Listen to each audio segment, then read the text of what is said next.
5, 6, 7, 8. Welcome to Nerds Against Normality, the podcast where we drag films into the spotlight, interrogate them under a hot lamp, and shout our opinions until someone finally agrees with us. This week we're reviewing Chicago, the 2002 musical where murder is marketable, justice wears a corset, and no one lets a prison sentence get in the way of a dance number. I'm Harry Bowles. This isn't just a podcast, it's a system of negotiation, and I'm the guy who holds all the cards. So if you see me nodding along suspiciously or letting things slide, just let it know it was a calculated bribe. Daddy has needs.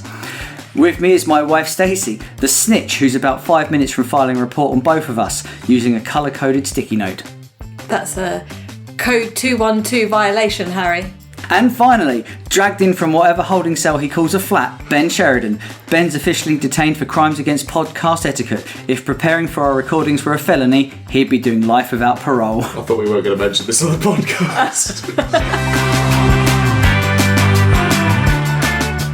Just to warn you all that this podcast will contain a heavy amount of swearing, adult themes, and the occasional bullying of Ben. As always, if you haven't already, you can always catch us on the social medias. Make sure you follow us on Spotify or Apple Podcasts so you keep up to date with all our new releases. Yeah, and we have merch. Oh, we do have merch. I don't know if right. But where would we find that merch, Stacey? We'd find it on nadpodcast.tmail.com. Cool! You didn't have to read that. Didn't even have to read it. Absolutely. So, before we get into our review of Chicago, we just have our little catch-up where we chat one thing that we've been up to, watched, gamed, whatever. Stacey, you want to kick us off this week with your one thing? My one thing, Harry, is that I watched a Netflix film, Leave No Trace. You watched some of it. How did you find it? Ow, there was no trace. You know what? That's my one joke for this whole bloody review. What is Leave No Trace? It's a film that's got 100% on Rotten Tomatoes, I believe. Well, that's impressive. From one review. Stacey. S-Bowles 121. Code 121. It's a film about a dad and his daughter who live in like a national park in America, so they live off the land. They eventually get found by social services, and social services like, you can't live that way, it's illegal, we're going to put you in housing. But the dad doesn't want to be in society, like he doesn't want to have a phone, he doesn't want to... How easy is it to get a house in America, eh? Oh, it's super easy. Over here, it's like, nah, just go sleep outside the tube station and get spat on. I reckon you could... He's got a daughter though, so... I reckon you could rock up anywhere in the US, just put a flag down, you'd be like, yeah, I'm having this for... This is my land. This is my bit now. Not in a national park, Ben. Yeah, but how would you know? Well, sorry. What's he going to do? Google it? He hasn't got Google. Doesn't know what that is. He thinks that's a sort of knot. Except cookies. I don't think so, my friend. I'm untraceable. Sorry, processed food? You fat idiot. What, a shower? Get pissed on in my own house? No, thank you. Is that your own real life experience? That's why I don't shower. Sorry, my house to piss on me? Absolutely fucking not. No, it's a lovely film. It's not got loads of action in it, but it's very considered, very thoughtful. Oh, I'm not interested. And a bit sad. And quite sad, yeah. So it leaves Netflix soon. That's why you decided to watch it, right? Yes, and my lovely sister, shout out again, recommended it to me, so I felt like I had to. Otherwise, Okay. You know. Have you seen... Because I think of two that are similar to this. Have you seen Captain Fantastic? No, not heard of it. I really recommend that film. It's like that, but there's like more kids. What phase is that in the MCU? Would you recommend it? I would recommend it. For those that like independent or different films, yes. The main guy, he was in X-Men 3. Do you remember, literally, like, yesteryear's X-Men, the original trilogy? Oh, God. He was the Angel character. Yeah, I know exactly what you're talking about. There's also one of... but it's literally about... It's a true story of a guy who went to live in a bus in the middle of nowhere for like 20 years.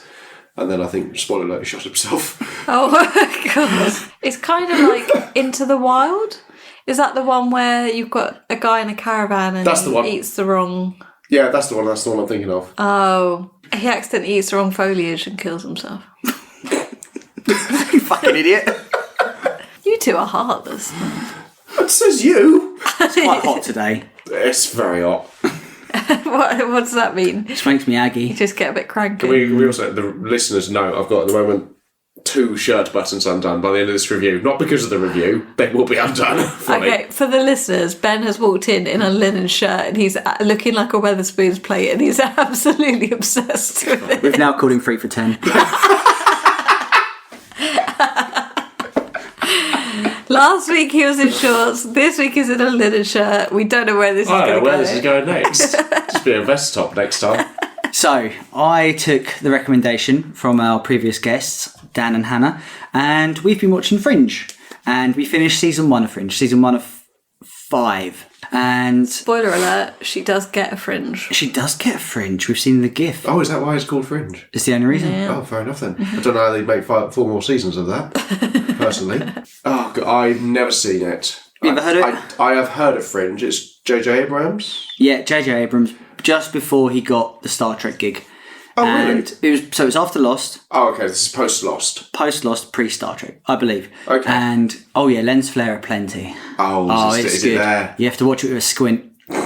And also, it has, for no apparent reason, like 90s word art that appears on the screen Right. to tell you where you are. So It's it'll be fantastic. like Massachusetts Oh, in like okay. word art. And it reflects off of the skyscrapers No. as well. Oh, yeah, they really went to town Oh, with it. no. I want to see a giant Clippy next. At first, it was a bit You're like, trying to cut your own Fringe. Can I help? Go fuck off, Clippy. Oh, actually, I could do with that. Please, Clippy. at first it was a bit jarring, but then we quite got used to it. Yeah, you get used to it, and it's to begin with. It's very, and they said this in the previous episode. The previous podcast.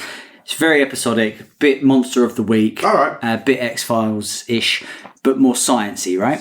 And the main lovable character is Walter. He's a deranged, crazy doctor who was allegedly working in a toothpaste factory. That's where his dad thought he worked, but he wasn't. He was working in a lab doing fucked up shit to kids, which I'm all for. He takes a lot of LSD. A lot of LSD. But my God, his teeth are white. That's why there's lens flare. It's not meant to be. Because he's smiling. Stop it, Walter. It's not meant to be. But we've just finished that, and by the end of season 1, you're very much like, yes, please, I'll have some more of that. Okay. Because the story kind of develops into Monster of the Week's happening, But there is a bigger picture unfolding, and you're very much interested in what's going on. But I will say, I am very much enjoying it. It's easily like an 8 out of 10 show, and I've only got into season 2. I fear it is falling into the American trap with TV series like Walking Dead. I'm going to use that as an example. So that's a 24 episode season, yeah? Yeah. Episodes 1 to 4 would be like non-stop, all the good action. Then it'd be like filler. Mid-season finale where it would pick up again, and you'd have like 3 or 4 episodes around the mid-season ending and the mid, next season starting, and then filler, and then the last 4 episodes would be entertaining. All out. Yeah, I'm hoping it cuts it out a bit because it's still fun having Monster of the Week, but you're definitely more invested when it's looking into like massive dynamic and it's looking into the pattern and I can't remember the Observer. It's all good stuff. The newspaper. Yeah. Oh, bloody hell. It's in there. They got budget, mate. Has it aged well? Because it's, 2000s TV show? Apart from the word art, yes. Okay, so it's still like you could watch it now because you're clearly enjoying it. And big shout out to the guy who's the boss. What is his name? Oh. Is it John Noble by any chance? He's in John Wick. Yeah, maybe. The concierge man. Shit. You know when he's died? Yeah. Yeah, he's in it. He's in The Wire. He's Yeah. the boss of The Wire. I know exactly who you're talking about. Yeah, he's the boss in this. Oh, cool. And he plays his role perfectly. Yeah, but also the biggest name of all, Leonard Nimoy. Oh, Nimoy's in it. yes. Spock Leonard makes an Nimoy's appearance. in it. Is he? Yeah. Very Sentinel Prime sparingly. himself. What was that? Sentinel Prime himself. That's what he's most known for. Absolutely. His Can't think role of in Transformers. Can't think of a single other thing he's been in. Oh, I'm glad he's doing well. What's he up to? Seeing what the dirt looks like, I think. He's prospering. That was good. Thank you. I liked that. Oh, if we had a bell, we'd ring it. Talking of bells. I'll give you that. That was actually quite good. Well done. So we had a listener question come in, Go ahead. and it was Yeah, actually aimed towards you. All right. As I'm aware, you're the only one that works in film. Absolutely. Stacey, do you work in film? No, but who's it from, Harry? I don't fucking know. I I didn't get that far down the email. I barely read the question. From Tyler from the UK. Hello, Tyler. Thank you. Hello, Tyler. He asks, Benji, when you've obviously over your years of working on film sets, Indeed. Could you tell him what your favourite set to work on, like happiest experience, but also the worst, most toxic set you've ever worked on? Well, let's get the fun one out of the way. Yeah, let's see the fun one. Wait, which one's the fun one? The toxic one or the fun one? No, the actual fun one. Oh, the actual fun one. I want the dirt, much like Leonard Nimoy. What was that? I crave for the dirt. now we need to keep it in. My favourite thing I've ever worked on, Andor. Yeah. Andor season 2. I think that was probably the best job I've ever done. Personally. Is that best as in because of the end product was really good, or best because it was just good vibes? Bit of both. He hasn't seen it. I haven't seen it yet. I haven't seen it all yet. That's disgraceful. You have a Millennium Falcon tattoo. Anyway, moving on. That was probably my favourite one to work on. Yeah. End product was really good. We knew going into it that it was a good show as well, because we get to read the scripts and you read the script and there's a lot of times you will look at that and be like, ugh. It's not. It's a paycheck. It is. It's literally like, well, it's worked for a long time, but this was the one that I read being like, wow, this is actually like really well done. And season 1 was the bollocks, right? Yeah, like we went into that with a lot of hype because season 1 was incredible, which you've both seen. Yeah, absolutely. So and just the sets were incredible. So much of it was like actual droids, actual puppets. We used like old techniques that you would use back in the day, like cardboard X-wings, that sort of stuff. And the team I worked with on that is the team I still work with now, and it was fantastic. I went to there expecting to be there for a week, and I stayed there for the whole job, and I'm super proud of it. Worst one, I did a job called The First Team years and years ago, which is about a struggling Division 2 football team. Okay. And it's by the guys who made The Inbetweeners.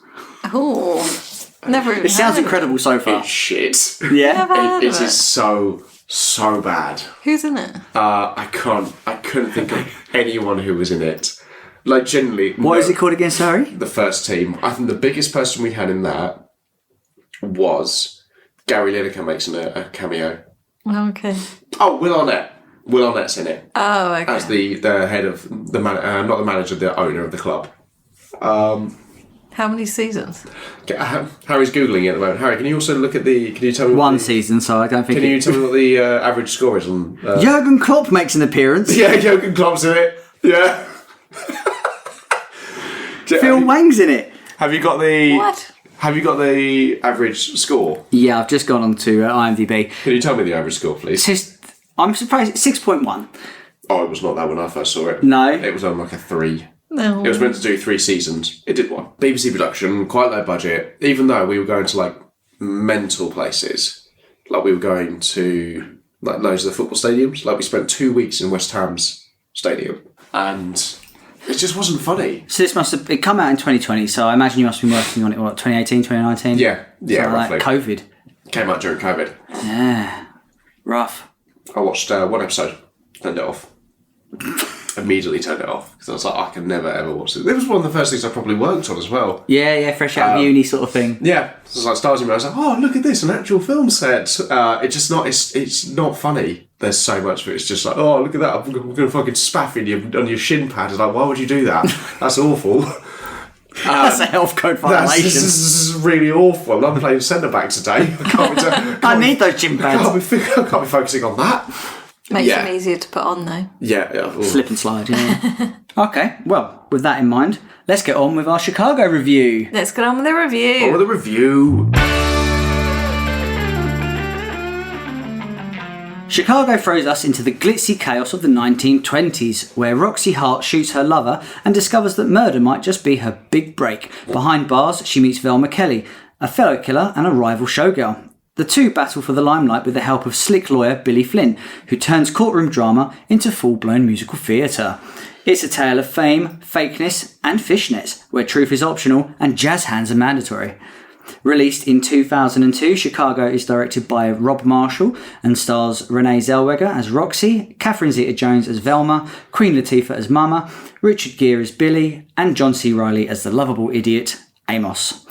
It won 6 Oscars when it got released, which is very impressive, including Best Picture, Best Actress in a Supporting Role, Catherine Zeta-Jones, Okay. Best Art Direction, Best Costume Design, Best Film Editing, and Best Sound. And if you look at the nominations, it was absolutely everywhere that year. The film cost Benji. 50 mil. It's gone 50 mil. 51 mil. She's gone for a classic. God, I'm going to elbow you in the shin. Not before I spaff on it. So you're going 51, you've gone 50. Okay, yeah. So it cost 45 million. Oh, Fuck you. Yeah, so very close. Bearing in mind it won a shit ton of Oscars, right? So how much do you think it made back, Stacey? so I'm going to go with 300 mil. Okay, you're going 300 mil. 300 mil. Benji's I going. don't think it did make its money back. You don't think it made his money back? I don't think it did. Oh, that's a bold claim. Oh, shit. 9 Oscars. How many Oscars? 6 wins and a 6 shit ton of Oscars. nominations. Yeah, but see, no, Oscars don't They equate. don't always. No. No, I think it made 100 mil. 100 mil. Yeah, I think it just about broke even, maybe. So, you were actually quite spot on. It took 305. No way! Yeah. Can we just pause and That's the recognise closest you've ever that's got. the closest I've ever done. Oh my god. Really? 300 mil? Yeah, it's not bad. Alright, fair enough. You'd be looking at the box office going up. Like, bloody hell, it's made 100 million, 200, 3, 4, 5, 6, 7, 8. I didn't see where that was going. No, neither did I when I started the joke. So, I'm going to start us off on our characters. I think we're going to start on the characters. Who's your favourite? Who's your least favourite? Was the casting good? Could anyone be replaced with someone? I didn't know it was Catherine Zeta-Jones for a little while. Like, generally didn't. I didn't watch the trailer. I don't know anything about this film, apart from, like, it's a musical. I think Velma's great. Everyone in this plays it very well. Like, I think there's I'm really... No weak links? No, John C. Reilly's in this. Yeah, Which is I'm mental. surprised. So good. Poor John C. Reilly. Yeah. He's the definition of a cuck. Oh, absolutely. And as someone who's sitting on that chair right now, yeah, everyone is really, really good in this. But there's also like some really small roles. That there's that woman who never ages. Lucy Liu. She's in it. Yep, that's the other one. Oh, who's the reporter? What's the name of the reporter? The actress. I should have don't looked this up know. before going into it. I know who you mean. Yeah, has literally not. Sunshine. Yes, has literally not aged. Probably because she's had a lot of work done. But like everyone in this is really, really good. Velma's a proper standout from Renee Zellweger. For Roxie. Roxie's that's Roxie. Yeah. Yep. Sorry, I was thinking of Daphne. Yeah, Roxie's really good because this is just after Bridget Jones's Diary, isn't it? So this was 2002. What time? What time? 2:30. It was a weird showing. Yeah, everyone was at work. So I think she had done Bridget before this film because she had to dramatically lose weight for this film because I thought she looked quite thin. she wanted to be underweight for this film because of the time. She's really, really good in this, and it's a weird. Like, I still see her as like a British actress. Yes. Because of Bridget Jones, so it's really jarring for me her Yeah. doing a really, really heavy Chicago accent. Richard Gere's also very good. I don't know what he's doing now. I'm hoping he's still alive. I don't think he acts now. Okay, that's fine. Him and Leonard Nimoy sharing a plot. For half of the film, I was like, is he still alive? I don't know. Don't know. Stace? The standout is, I didn't realise she won an Oscar for it, but Catherine Zeta-Jones is made for that part. Like, she's phenomenal. Renee Zellweger is good, and I don't think I could see it any other way because I've seen this film so many times, but she's not a standout for me. You were a fan of this film going in. You've seen this before, haven't you? Many times. At least 7 times I've seen it. Really? No, I've never seen this film. Oh, okay. Cool. So you and I have never seen this film, ever. Last night was the first time.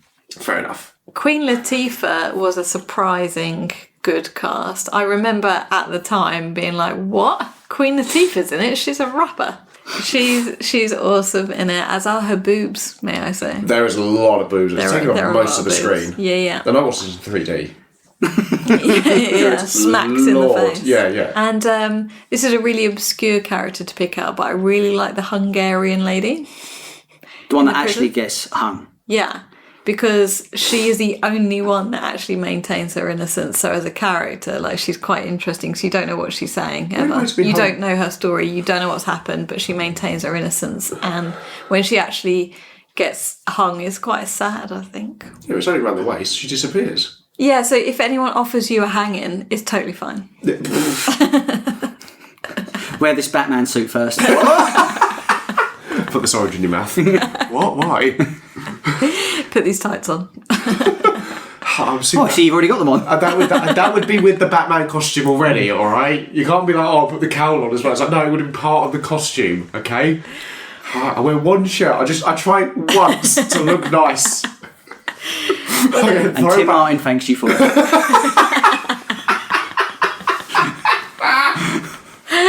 We're going to have to take a picture now. It's not even that. It's not even like a Wetherspoons play. It's nothing like it. Were there any standout characters for you? Because Yes. you saw that Lucy Liu was in it. Were you surprised at how brief she was in it? Yeah, I mean, this must have been before she got big, I imagine. Right, before Kill Bill, before Charlie's Angels, and what other film she's in. But yeah, I was surprised she was in one scene. And the only reason she's in the film is to cause like a jealousy upset, isn't it? That Roxie's old news. And, Yeah. And, She's just kicked a reporter in the balls. yeah, that's all the rage. What a scoop. And she even says, how's this for a scoop? Should have maybe seen it coming. I really like her bra, can I just say? I think it suits her really well. Yeah. This is going to sound really weird, but I really liked Renee Zellweger's acting when she was the puppet. Yeah. She was really like I'm assuming we're going to get to obscure. Like I don't the know. way her body was moving. It looked wooden. It's creepy. Yeah, it is creepy. Mm-hmm. I thought, actually, I don't know, you've got range. Girl, you've got range. That's exactly what I said when I was watching the film. I was like, honey, pause the film. This girl's got range. Absolutely. She's on the range. She's shopping at the range. She can't think of any more range puns. No. Lads, it's really hot in this studio. It's very hot. No, I thought she was awesome. Obviously, you've already mentioned Catherine Zeta-Jones. She was awesome. I've also seen this on stage. Ooh. A couple of times. Couple of times. And you Must normally... be nice, must be earning. Well, what can I say? And Mama and John C. Reilly's character are usually quite big names because they're only like, in the scheme of the musical, they're smaller parts. Okay, so I'm going to go on to the songs because we've kind of touched upon like some of the songs that have gone in there, like the ventriloquist bit. Big part of the film, of course. So would you like a reminder of any of the songs? Or are you happy just to go? You don't need a reminder. Ben, would you like a reminder? Are you okay? I think I can name a few just off the top of my head. We've got 5, 6, 7, 8. Range. We've got The Range. There's also, what was it? Puppet Parody. Master of Puppets. Master of Puppets. Thank you. There's Master of Puppets. So All That Jazz was the opening song. Funny Honey. Funny Honey. Cell Block Tango. As a Oh, look at you go. Razzle-dazzle. I've sung to this soundtrack Go on, keep going. so many times. Keep going. Roxie and others. And others and more. Here in Chicago. And what's your favourite song? My favourite song or my favourite performance? I'll have both. We've got time. What? Favourite song is really hard because they're all awesome. I like All That Jazz because Catherine Zeta-Jones, phenomenal. I like Funny Honey because she changes her mind halfway through the song and then hates her husband by the end. We've all been there. The one that always sticks in my head at the time that everyone loved was the Cell Block Tango because it's funny. 100%. That is the best song. It is. That's done very well. As someone who's not a big musical guy, like that song is done very well. And he ran into my knife 10 times. What an arsehole. He had it coming. He had it coming. Thank you. That's how you have to say it. Yeah, that's true. Oh, machine pad. My favourite performance, though, and I think just because of the style of it and stuff, is probably the razzle-dazzle one in the courtroom. Yeah, the way that they mix the real life with the performance aspect, and they're all dancing around the court, and he's literally pulling the wool over their eyes as they go. It's great. The puppeteering imagery is very good, isn't it? Yeah, Where he's really above good. the stage, just pulling all those strings, dancing to his tune. Yeah, it's very good. Are there any ones you skip when you put in your playlist on? never skip any. Probably my least favourite is the Billy Flynn one, but I think you're not meant to like that one as much because he's singing about how he loves love and clearly he doesn't. There was a song that got cut, which is in the stage show between Mama and Catherine Zeta-Jones' character. Put the radio back on. Which is... Don't touch my shit. Don't touch my shit. Don't touch my shit. He had it coming. That's such a good Chicago one. Whatever happened to class? I don't know, mate. Never had it. Write in and let us know what that's like. Go on then, Benji. I'm going to ask a stupid question. Stacey, is All That Jazz from the musical? Yes. Okay, then it's that one. Okay. I just like it. It peaked on the first song for you. Oh, absolutely. And the rest of it... all downhill. All downhill. Downhill for me. And they didn't do White one. noise. Absolutely. Did you guess what had happened during that song? Because obviously she's there without her sister and... I knew, because obviously the first bit when she actually hides the gun and she washes the... I was like, oh, okay, you've done something. But I thought she had just murdered her husband or something until obviously it's revealed. But then now I think if I were going back and watch it... I think there's bits where she's sort of not performing as much because her sister's meant to do the other part of that movement. Does that make sense? Yeah. So I think if I went back and watched that, I was like, oh, that's actually quite clever because I thought there's bits where she's just sort of standing there. I was like, oh, because your sister's meant to do that bit. Yeah, All That Jazz is really good. I really, really fucking... My favourite bit of this whole film is the puppet thing. I think that's so good. That's really so well done. Everyone looks like one as well, and you can like... I'd love to find out how they did it, if they actually did pull them up by the ropes or if they're just very, good jumpers. Good jumpers, yeah. They're still there now, hanging around. Chicago come out 23 years ago. This orange in my mouth has gone stale. Oh, we have to mention Mr. Cellophane as well. Oh, it just makes me sad. Yeah. It is sad, but also I can't get on board with it. Why? It's called cling film. Really threw you out, did it? Yeah, it really did. It's a cling film. Yeah, exactly. What songs did you like? Because I'm curious of your pick because you're not really a musical number fan. No. I would say my favourite song was was it Jailhouse Tango it was called? Cell Block Tango. Cell Block, yeah. That one was my favourite. I really enjoyed it. But I have to say, the puppet song, I can't remember the song, but the imagery sticks with me. Yeah. I really like the stiff movements and the camera work. The editing was done so well. So it's safe to say we all found enjoyment in the songs. They're very good. Not much to nitpick about. It's very colourful as well. I like a film that's very saturated like this, if that makes sense. Everything's going on the screen all the time. And I feel like it has to be for this. I was worried that you wouldn't like the songs so much because they are quite frequent. There's a lot of them. There is a lot of them. But they're quite humorous, and I'm on board with that. Like, we went to see Les Mis, and it's a fucking long play. It's really long. And they sing everything. Yeah. Everything. They could be like, would you like a cup of tea? And it's like, 1 sugar, please. You've left it in there for 2 minutes, you prick. Do you even know how to brew? Toby, is that you? Oh no, I spat on my shin pads. Shin pad, shin pad, shin pad, shin pad. With their brooms like... Oh my god, we're starting a Nerds Against Normality musical. Nerds Against Normality the musical. Where is Ben? I've sent him for text. Has he replied? He says he's seen it, it's blue. Okay. Anyway, and that is why I didn't mind the music in this compared to Les Mis. Oh, good, okay. Right, moving on. Sorry. Swiftly moving on. Sorry, what's your next question, Harry? It's not a question. Oh, fuck me, sorry. It's a little game. Okay. And it's called Did He Have It Coming?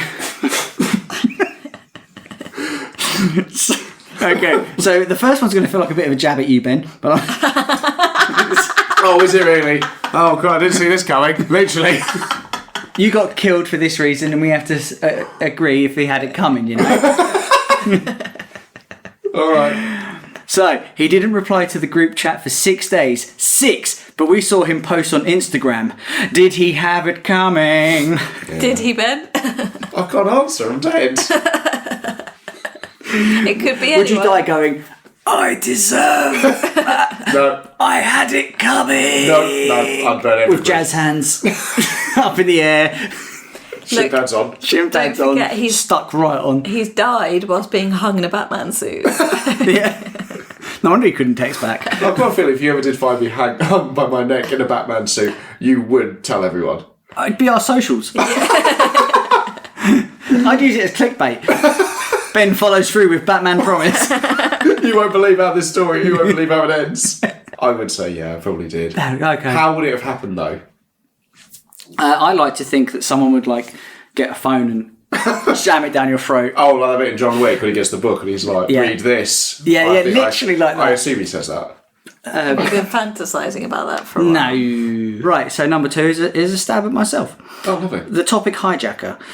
We were reviewing Chicago, and then out of nowhere, he brought up Sonic the Hedgehog. Again! Did he have it coming?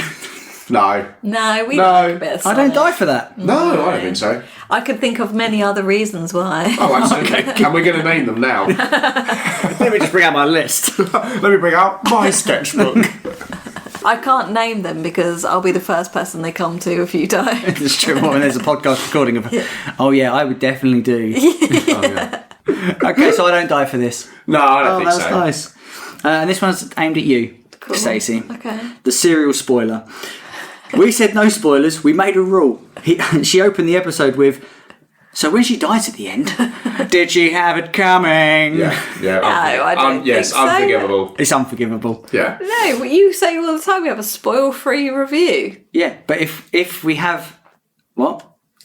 You say all the time that we're doing a spoil-free review. Yeah, and then you spoil shit. Yeah. Yeah, but it's a spoil-free review. In the episode- Spoil free means spoil free. There are no spoilers, and then you're ruining it with spoilers. Also, actually, Your Honour, Yeah, Your Honour, I have an actual bit of, I have a case for this. I genuinely, we have evidence. The court would like to hear. The court does hear. I'll need to do that after. Forget that bit. Can I have the gavel back? Cut that. No, give it.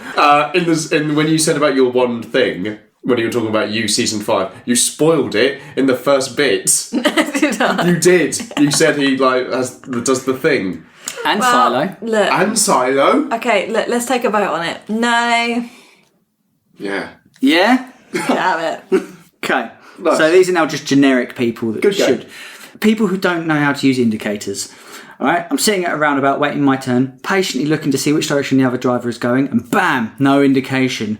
Did he have it coming? 100%, yeah. Yeah. 100%. I will ram into a family car if that happens. I will follow them home. Yeah. The higher the body count, the better. Yeah, Oh absolutely. my god. Hopefully they've got dogs in the car. I would hope so. Yeah, although I would stipulate Double that tap. I don't, unless someone from the law is listening to this, I don't, I don't indicate if there's no one behind me.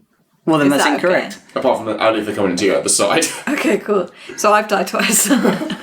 Yeah, they deserve to die. Yeah. And this one is a massive pet peeve of mine. People who use their phone on loudspeaker, right?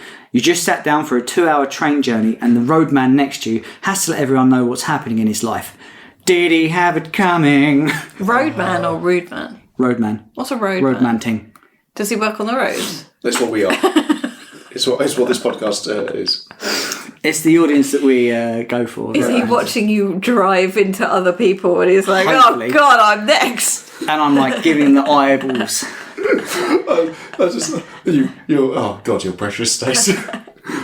What's a roadman? Does he work on the roads? Yeah, so we've got Gary who works on the road. He's got High-vis. High-vis. He's got No. Costa coffee cup. Sitting down. Yeah, he's worked really hard Yeah. all day in the blistering sun and he just wants one moment, one train journey where he can play his phone at any audio level that he likes. I'm gonna debate that because he's closed off 2 lanes and he's just sitting down on like his 3rd tea break of the hour. The year. What is this, North Korea? Get on. You really enjoy that tea. So, I'm just going to throw it out there. When did humanity stop using phones properly, right? Now, I don't know if people know this, but one end is where you put your ear, right? Okay. And then the phone naturally goes to your mouth, which is where you speak. That's how you should use a phone. Nowadays, people hold the phone to their ear, like it points it outwards, and then when they go to speak, they then bring it to the front of their face. And I'm like, if you just put it to the side of your fucking head, it'll work fine. Yeah, absolutely. There's a question. Harry's No, this is a friend rant. of This is a the week. rant. Oh, I can't be fucking doing this. Fucking like a rotary phone. You fucking destroys a Sonic Blue and it's got knuckles on it. Just use headphones. If I'm listening to music, I don't care. That's fine. Yeah. but the whole train doesn't listen to your fucking shit grime. Yeah. Is now a good time to talk about the time that you played Sonic the Hedgehog? That was an accident. I was about to bring this up. It's an accident. It's an accident. With your music at full volume for the whole It was an carriage? accident. I had headphones in, listening to probably Metallica, let's be real, and I was playing my Nintendo DS on the train because I was an adult, and I was playing... Because I'm a successful adult. I just finished my management course at Wetherspoons, and so it's a 2-hour train journey back, and I'm playing Sonic Rush on the Nintendo DS, and I'm like, la-di-da, collect all the rings, yeah, my tism's feeling really good, all right, and then my song finished, and with Metallica they have really short songs, so you know, it probably was about 7 minutes later the song finished, and then I could just hear the ding ding ding ding ding, and I was like, oh my god, and my face just went fucking red. I was like, turn that down, turn it off, and just get off the next stop. Oh, Gatwick, I love Gatwick. You walked away from Swanley. And how many times have you thought about that moment? Oh man, it haunts my it's dreams. such a Shamewell thing to do. Just like, I'm so sorry. And it was packed. It was London rush hour, and I'm so good at Sonic as well. Like the rings would have been going off the chart. Absolutely. Humble brag. Humble brag. Yeah, thank you for bringing that up. I don't know if he had it coming though. No, he had it coming. I hate those people. As an introvert, I don't need anyone else's stuff. I hate it, and I will tell someone. Yeah. Moving on. Right, so I want to talk a little bit about the direction and style. So, did we like the changes when it went from like prison to the stage, or was it jarring? Or was it artsy? I liked it because it's not the sets are the same. They're just I can't think of the right word. Musicalized, like the courtroom one, razzle-dazzle. It's the courtroom again. It's just It's musicalised. Yeah, thank you very much. We're going to coin that phrase now. Yep. Yeah, it's musicalised. So I don't think it was... I think it was done very well. And when she's going on about what's the song where she's trying to get her to be the part of the double act? The double act song. I don't know. I know what you mean. When Velma's like, come on, you could play my sister's part. Yeah, absolutely. I can't do it alone, I think. Yeah, but then obviously that's still in the space of the cell, but obviously it's expanded, etc., etc. So yeah, they did it well. Yeah, I agree. I think it translates well. Sorry, I didn't have much to mention about it. I just quite liked it. And all that to burp. I think it's really cleverly done because I think you're seeing the intermingle of it, so you're almost seeing it through Roxie's eyes because she lives in a fantasy world. She wants to be on stage. That's her whole ethos. So it's almost like people that live in that kind of like... She's the definition of bitches be cray. Yeah. She would have had her OnlyFans by now. Yeah. She's Would you subscribed? Oh, absolutely. I think that element of it is really clever, but also you can imagine it being on the stage as well, right? And I think maybe it's partially an homage. Ooh, big words. To the original stage show.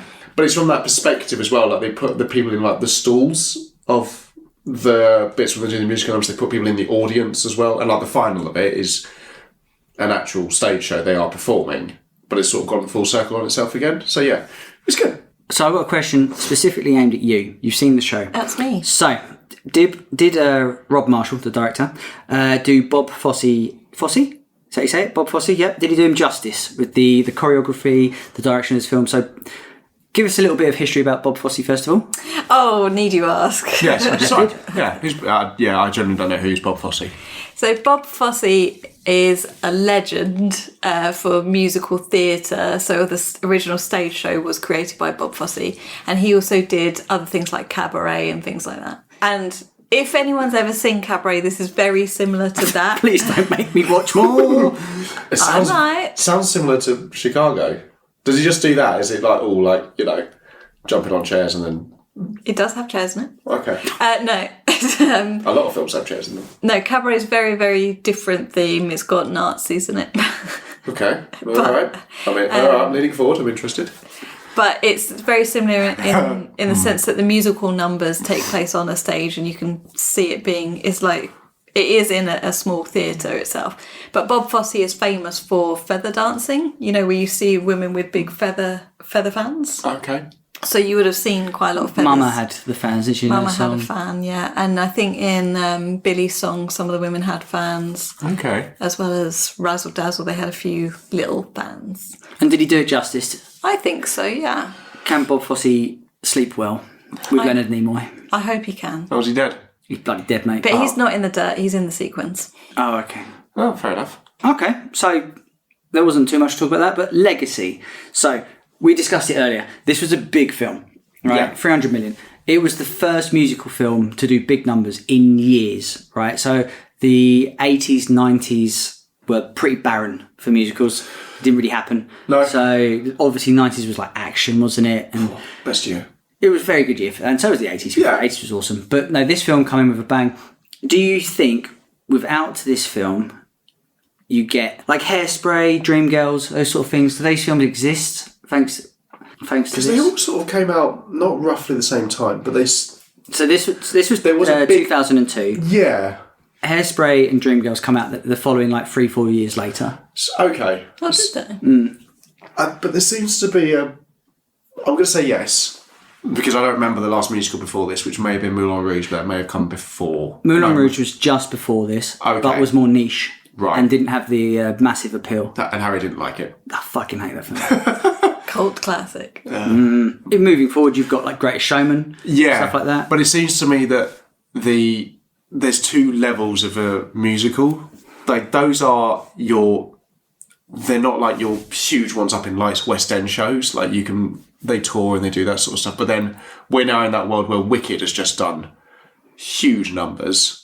You're on about the movie. The movie. They seem to be about... The musicals we've got now have different subject matter to those ones.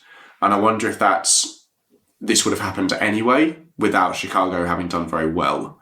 I think the legacy's sort of been and gone. Yeah, to be fair, it's a 23-year-old movie, so Yeah, which is... that's understandable. I can sort of see how it won.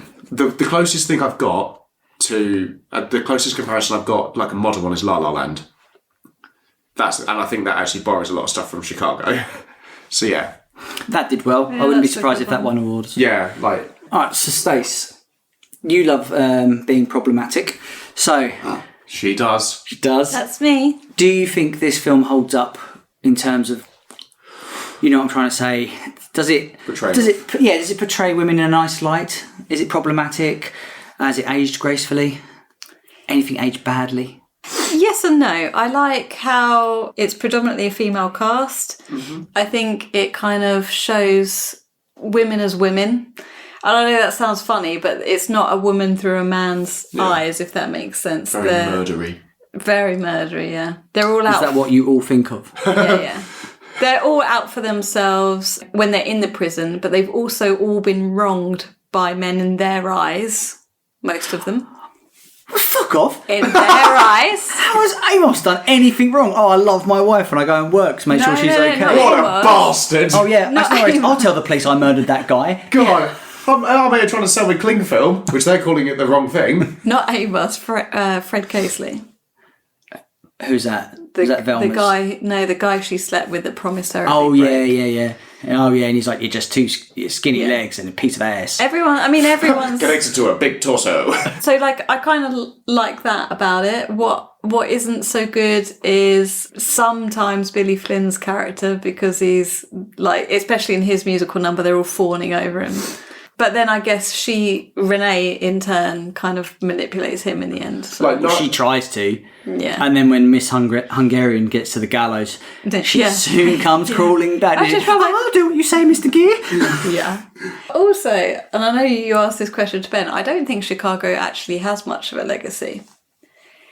Because I think musicals are really hard to replicate in this manner. That's why you don't get such a big boom of them. You get them for a period of time and then they'll vanish. It might have paved the way for other actors to want to do musicals, like Renee and Catherine and stuff, but Renee and Catherine, like, we hang out all the time. Oh, we call them Rennie and Cat. Yeah. I think if you like musicals, you like musicals, but Chicago is one of those that can appeal to people like yourselves that aren't huge musical fans. But also, if you like musicals, you like all musical films. Yeah. Like, you really Exactly. do. Before we go on to approval, I've just got one last little game for you to play, right? And you'll each be assembling your own team. Cool. Right? It's very much akin to The Others. It's going to be like that, okay? Nice. So I'd like you to pick your own crew to get you through your prison sentence, okay? I will give you options and you have to set your team. Okay, so Velma. Your Velma options are Victoria Beckham, but she eats her belly button fluff when you're talking to her. Tasty. Britney Spears, but she attacks you with hair clippers in your sleep, and nowhere is safe. Emma Stone, but she's in drag pretending to be a sophisticated French salesman and won't stop trying to sell you a pyramid scheme. Sacre bleu. Mon Dieu. Who are you going with? Who's your Velma? Oh, those are the options. Bearing in mind, she's like your rival, Right. friendly rival. Okay, I'm going with Britney Spears.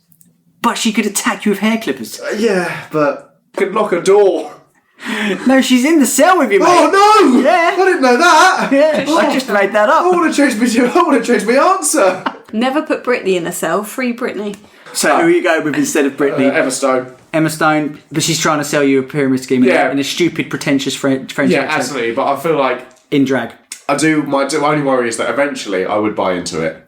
Oh yeah, 100%. You're not saying no to Emma Stone. Oh no, not saying no to that. And also because she can promise me a lot of profit, and all I have to do is get 2 other people involved. It's so easy. That sounds really easy, Ben. Oh, welcome. Do you want to join my pyramid scheme? If you do a referral code to Stacey, you'll actually get a discount. So now that me and Ben are in pyramid scheme, and who would you go for? Well, I'd go with Emma Stone because I've heard so much good things. Are you about joining her the pyramid scheme? Nice. No, but also because for her musical number, I want the dance number to be like one of those inflatable arm men. Anyway, so next up, that's the right we've one. got Mama, all right? And the Mama options are RuPaul, but she charges protection fees in high thigh rubs and nudes. Mm-hmm. Sarah Jessica Parker, but she insists on showering with you and only communicates through sultry grunts. And then lastly, Ben's mum, who will only listen to you if you seductively squeeze a juicy plum in your hand and whisper "mummy" to her. She listens to this sometimes as well to be supportive. Tell her not to listen to this one. She listens to it to be supportive. When you get home, can you ask her for a picture of her holding a plum for the socials? No, I'm not doing that. No. And that's completely fair. Yeah, absolutely, because I know you two will still just use AI and you'll do it anyway. So there's no point me saying... I've got your mum on Facebook. There's no... Nowhere is safe. So, Well, I'm going to go with RuPaul. Oh, thank God. and what charges protection with high thigh rubs and nudes? Yeah. I like a good massage. And if I have to see some... You're giving You're her. doing the massage. Yeah, you're touching. Yeah, fine. Let me just... You're fine with that. I'm fine with that. That's cool. No. Well, who are the nudes of her or me? You. Okay. I'm less on board with that. I've just looked at Sarah Jessica Parker now, and I think I could manage it. So yeah, I'll do option 2. So she's going to communicate with you with sultry grunts. Yeah. And she's going to shower with you every day. Yeah, that makes sense. Really. Okay. And you're What going are with you RuPaul. I'd go Ben's mum. Why did you have to ask that? Why did you set him up for that? So Billy Flynn, got lawyer options here. Oh, okay. So Matt Berry, but he never, ever talks in his sexy accent. Shit. Also, he pisses himself. Right. An oiled up Danny DeVito, who insists on stripping every time he wins an objection. Or Harrison Ford, but after each sentence, he has to finish it by saying, "And then I raw dogs her," in an aggressive And then tone. you what? He raw dogs her. What does that mean? Google it. We'll wait. I'm going with Danny DeVito. And every time he wins an objection, he Yeah. strips for you. Yeah, I've seen him strip on Friends. Not in real life. I've seen him. Not with my friends on the TV show. Right. Okay. They paid a premium amount. That money went to a very good cause. It was a weird auction. What was the first option again? Matt Berry, but he never talks the way you want him to. And he also pisses pisses himself. See, up until that point, I could have been on board for it. I'm going to go Danny DeVito as well. Yeah. Yeah, I'm going to have to. There's not that much to look of him, I guess. He's quite small. Yeah, exactly. If I literally tilt my head up a little bit, I don't have to ever see it. So. Okay, so you've both gone with Sir Danny DeVito. Okay, and then... Sir Danny DeVito. Yeah, he's knighted now. Been promoted. He's not. Our last one, Amos. Amos Hart. Oh. So the options are Ed Sheeran. Oh, so you've got to think, right? This is the guy that once you're released, you're going to have to live with. Okay? So Ed Sheeran, but he sings your life story every time someone new enters the room. That'd get really irritating quick, wouldn't it? Michael Cera. But every night he whispers emotionally graphic breakup stories from his past relationships into your ear while spooning. Starts crying mid-story. Of course. Or Hugh Grant. But he ends every encounter with a muttered fantasy about you both running a sex dungeon together in Cornwall. He has floor plans.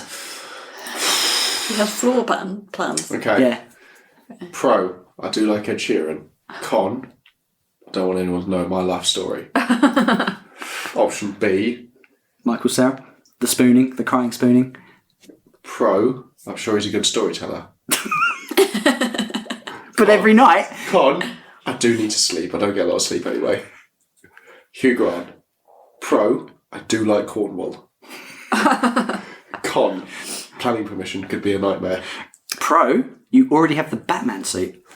Con. It's very worn. It's well used. Is this Hugh Grant in his prime or Hugh Grant? You can have any Hugh Grant you want. This is heretic Hugh Grant. Yeah. I'm going to go with... Oh, shit. Hugh Grant. You're going Hugh Grant and you're I think going to... the voice is enough. I'll be quite happy. Yeah, you're going to have your fun little sex dungeon. Absolutely. Well, he's going to talk about it. I don't have to do it. He's going to talk you into it, you know. He's a Oh, he absolutely will. He's an A-list celebrity. He clearly goes through with what he says. He's going to make this sex dungeon, mate. For weekend, I'm going to be on that rack like, ooh! It's going to happen. He's going to go through Don't with it. AI that. I'm blocking you on all social media for about 2 weeks. And yourself, Stace? I'm going to go for Ed Sheeran singing My Life Story, but I think it would be so boring no one would listen. She's in HR. Oh, I'm out. Straight out of the room. She left the house today. She drank a cup of coffee and she went on her way. She walked into a lamppost and she had to go home. She's got a concussion. And that, ladies and gentlemen, is a true story. That is a true story. Right, what would you pick? Well, oh, sorry, out of those, I would pick Michael Cera because I think he's a gamer. And I think I could put up with the trauma. With the Green Hill Zone. I think we'd have a nice go on Sonic, and then, yeah, he'd whisper his trauma. If anyone wants to work out what your teams are, they can. I can't bother now. No, play it back and then write in. So, is it approved? Yes, obviously. Yeah? I've done nothing but rave about it. This was It's your a film classic, choice, you've seen it many love times. it. Yes, approved from me. Benji? I'm not the biggest fan of musicals, but I do approve it. I do approve this one. And it's annoying because now it opens the door for us to have to watch more musical films. That's a good point.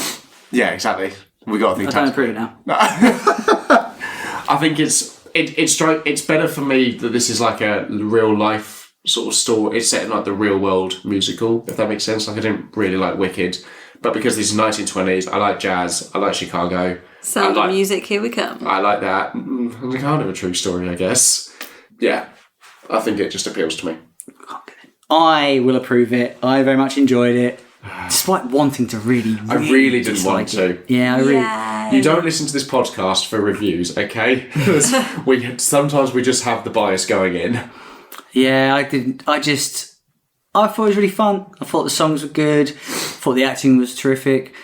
And there's a lot of boobs. Yeah. There's a lot of corsets. not to like? There's a lot of fishnets. Ticks all of my boxes. There's more fishnets in this than the Portsmouth Harbour. Okay, so it's going to get unanimous approval. Unanimous. Well done, Rob. Unanimous. Well done, Rob. Forget your Oscar. You've got unanimous approval. Our last little bit, we're going to do a little bit of trivia, right? It's all true trivia. I'm not going to call you out on this. Okay. So it was the first musical to win Best Picture in 34 years. It wasn't the first ever. What? I lied earlier. I'm sorry. I can't hold all this information in. There's so much Sonic trivia in there that it gets muddled up. What was... What was the other one? Yeah, what do you know what the other one was? I think it was The Evil Dead. Makes sense. No, I don't know. So, number 2, Catherine Zeta-Jones was pregnant when filming. I knew this because you told me. And apparently at certain times she's wearing a special corset.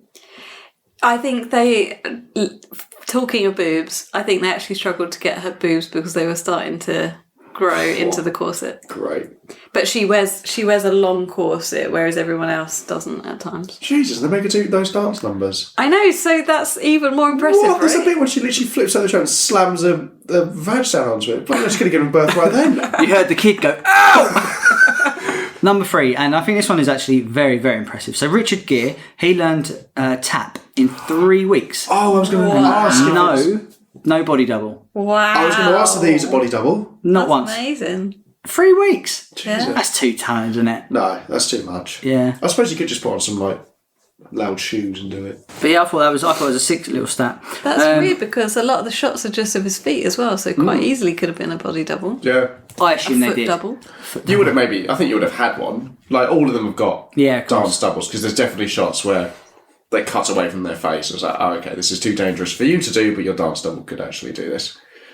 But you learnt the tap, yeah. Wow. Fair play, Richard. Number 4. So Catherine Zeta-Jones insisted on singing live. There's not a single lip sync. Oh, I was going to ask, are they They all performed. their own voice? There's their own voices. Yep. Wow. Richard, Renee, yeah. Good. Except for, I imagine, the bit when he's drinking the milk. No. What a guy! And he was tap dancing at the same time. That's okay. That's It's very impressive, That's isn't quite it? cool. They can sing. Yeah. This one also quite impressive. So Renee Zellweger had problems with this film because she had no stage. What's I looking for? Training. She had no stage training. She had to pretty much learn on the job, and you can tell when they're side by side that Catherine Zeta-Jones is a little bit above her. But I think she holds her own. I think she does well. Yeah. She had no musical theatre experience to fall back on. And yeah, I think she smashed it. But she's very good with the diary part in this. She does have a diary in this. She does have a diary in this, and it's very, very well done. So, number 6, Queen Latifah and Catherine Zeta-Jones went head-to-head for the Oscar of Supporting Actress. Oh. And Catherine Zeta won it. Ooh, Would that be awkward? controversial. Would that be awkward? I mean, they're both really good in this, but I'm sticking to my guns here. Catherine Zeta-Jones was made for that part. I agree, she's fantastic. Yeah. Do you also think that there would have been a bit of controversy that she was just coming out of like her musical career into an acting career, and to give it to someone who's so fresh in the acting world? Let's face it, the Oscars are political, aren't they? Yeah. So you're better off giving it to an established actress. Yeah. I don't know. I would Maybe that's just also- me being a I- negative Maybe. Nancy. I would also rather have like an actor have to push out their comfort zone, if that makes sense. Like Catherine Zeta-Jones isn't known for singing or dancing, And she did it pregnant. and she did it pregnant. Her acting is really, really good, whereas Queen Latifah we know is a singer, like, and whatever. Yeah. But But she- yeah. her acting wasn't probably not as good as Catherine, I would say. But who are we to judge? That's But three established actors. I Ourselves. could play Mama better than her. and your boobs are twice the size. Ah, Cracking tits. you do. Thanks, mate. You're welcome, mate. Anything to add before we fuck off out of here? First musical that we've done. Yeah. Maybe last. Well, hopefully, You're both welcome. I'm glad you enjoyed it. it was a good one to start on. Yeah, joking aside, it was very good. Thank you. Yeah, jokes aside, Thank it you for was good. education. All right, in that case, let's fucking wrap this up. We need to. We probably need to make our way towards the exit, but it's going to take 12 steps, and I'm already on steps 5, 6, 7, 8. And that's it for this week's Nerds Against Normality. This week, I've learned not even the producer of this film could avoid a prison sentence by putting on some sparkly heels and pretending he can't walk in them. Weinstein, I'm looking at you. Weinstein. Thanks for hanging with us. Catch all our latest episodes every Wednesday wherever you get your podcasts from. Please follow, rate, like us on social media for more exclusive content. If you have a question, something you want us to review, or a great story from your week, please email us at nanpodcast@outlook.com. Thank you for listening. Bye bye. All that jazz. Curtain call.